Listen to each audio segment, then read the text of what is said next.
does drinking alcohol affect your prana?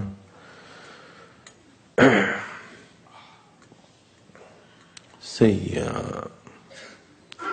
if you're drinking alcohol, you know, if you drink it, initially it makes you feel good. The goodness of alcohol is coming because it loosens you up a little bit. You are so uptight that you can't even sing in the bathroom. Suddenly you have a few drinks, you can sing on the street and dance. Isn't it? It loosens you up a little bit. So if you're so uptight, alcohol loosens you a little bit, and that's great freedom. That's a lot of freedom in a person, that he feels little more flexible within himself. He feels like he's free. That is the attraction of alcohol. But this freedom lasts for some time, and then you know you have the hangover. So what the alcohol is doing to you is, it is dulling certain aspects of you which are constantly troublemakers for you, creating tension, agitation, nonsense, suspicion, this, that. When you get drunk, do you see people become overly loving and friendly and yes, generous? Do you see this? So it puts down your ugliness for some time. But if you put little more alcohol, you will become terribly ugly. Have you seen that also? So, if you're interested in keeping yourself vibrantly alive, any intoxicant is not supportive. There's a beautiful story in Arabia. There was a devout religious Arab.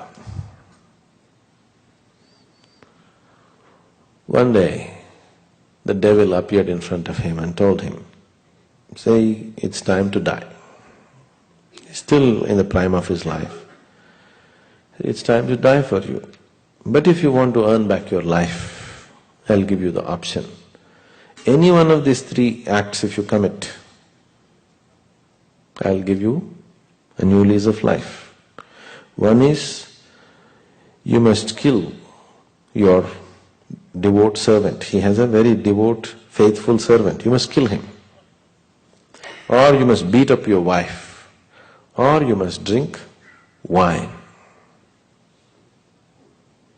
The devout Arab is not supposed to do any of these three things. Then he said, how can I kill my devout servant? He is so faithful to me. I cannot kill him. Such a thing is not possible. And how ridiculous. How can I abuse my wife? I cannot beat her. Okay, let me drink the wine. So he drank the wine. Once he drank the wine, he got inebriated, and anyway he beat up his wife. And the servant came to protect the wife and he killed him.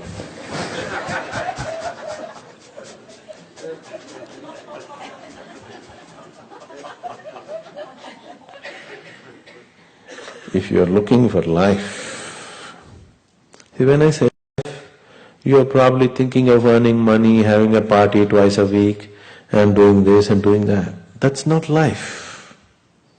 That's an arrangement that you made. All these arrangements in your life you made because you thought if you have all these arrangements, you can live joyfully, isn't it? Isn't it so? Yes? Why all these arrangements? Why all this husband, wife, children, friends, family, club, golf, this, that, everything? Because you believe that if I have all this, I can live well. Living well means I can experience my life well. Now, to experience your life well, you try to make all these arrangements. Most of the time you're getting so entangled in these arrangements, except for these arrangements, nothing else is happening. Isn't it? Yes? Now you think your wife or your husband is the source of all misery in the world. Now you think your children are the basis of your problems. Isn't it so? Or your job is taking your life. Please see, what is taking your life is not your enemies. If your enemies or some devil is coming and taking your life, that's okay. What is taking your life is things that you always wanted. Your career, your business, your wife, your children, your husband. These are the people who are taking your life, isn't it? Isn't it so? No, this is not fair. If some devil is coming and taking your life, some enemy is taking your life, it's okay. Things that you so much wanted in your life, things that you worked so hard to create, they're taking your life away, please see. Fundamentally you're looking for well-being. Should you not address it directly? If you address your well-being directly, then if family is there, with them we will be well. If they are not there, without them we will be well. That's how it should be, isn't it?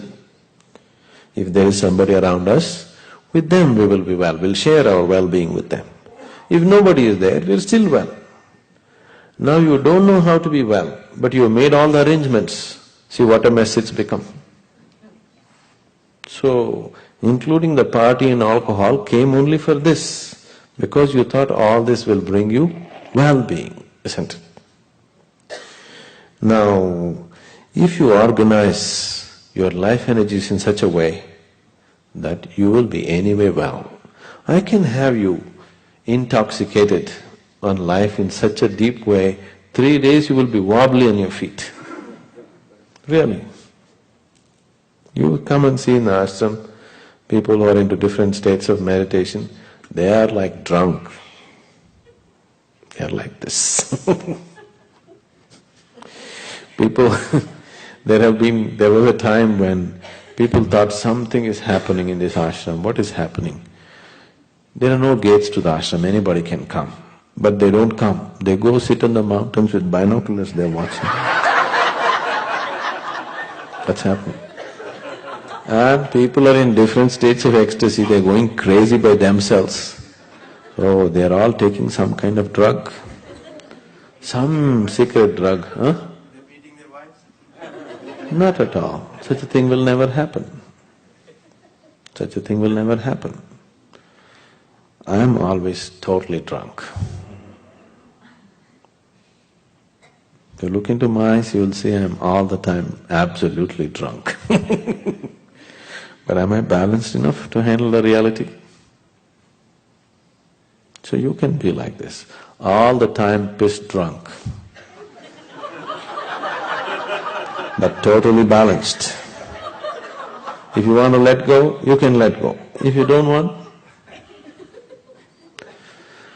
so if you're inebriated like this all the time with life, instead of wine, I'm talking about why don't you get inebriated with D-wine?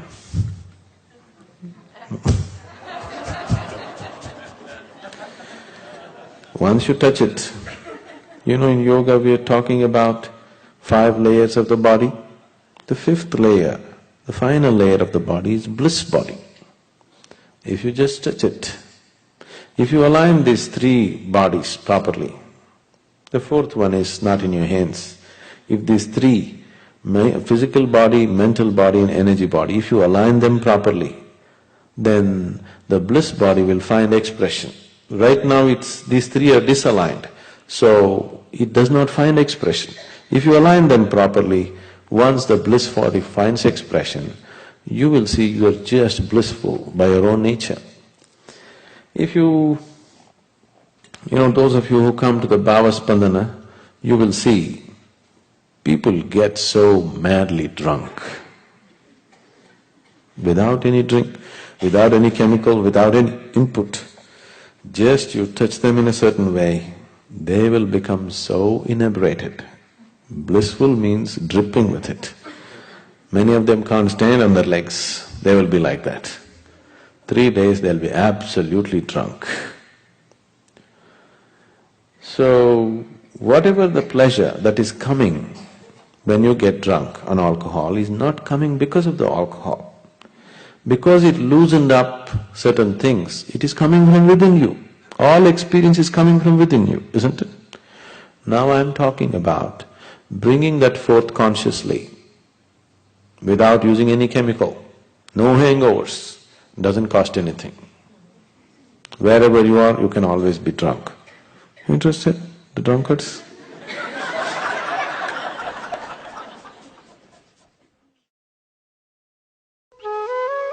For more on Sadhguru, visit www.ishafoundation.org.